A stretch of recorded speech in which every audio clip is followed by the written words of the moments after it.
حقيقة رغبة رونالدو برحيل بينتو؟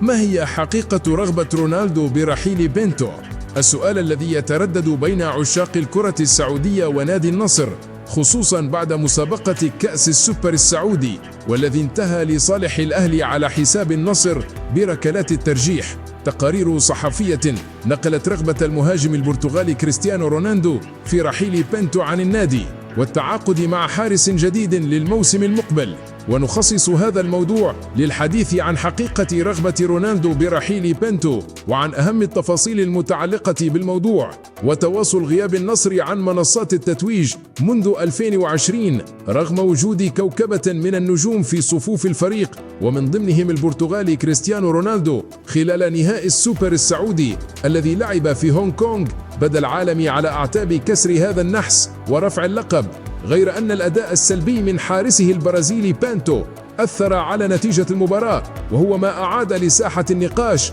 قدرة بينتو على تحمل مسؤولية مرمى النصر في ظل سعي النادي لتحقيق موسم ناجح هذا العام. وبعد أن تقدم النصر بهدفين في المباراة، ارتكب بينتو خطأ فادحا ليسهل عملية العودة على الأهلي الذي سجل هدف التعادل الثاني ويفرض اللجوء إلى ركلات الترجيح. وحسب نفس المصادر، رحيل بينتو عن النصر وارد في الفترة المقبلة، إذ أن كريستيانو رونالدو تحدث مع المدرب جيسوس عن ضرورة وجود حارس قوي يساعد النادي في الأوقات الصعبة، ما جعل إدارة النادي تتحرك للبحث عن اسم جديد في سوق الانتقالات الحالية، غير أن ملف رحيل الحارس لن يكون سهلا في ظل ارتباطه بعقد مستمر مع العالمي.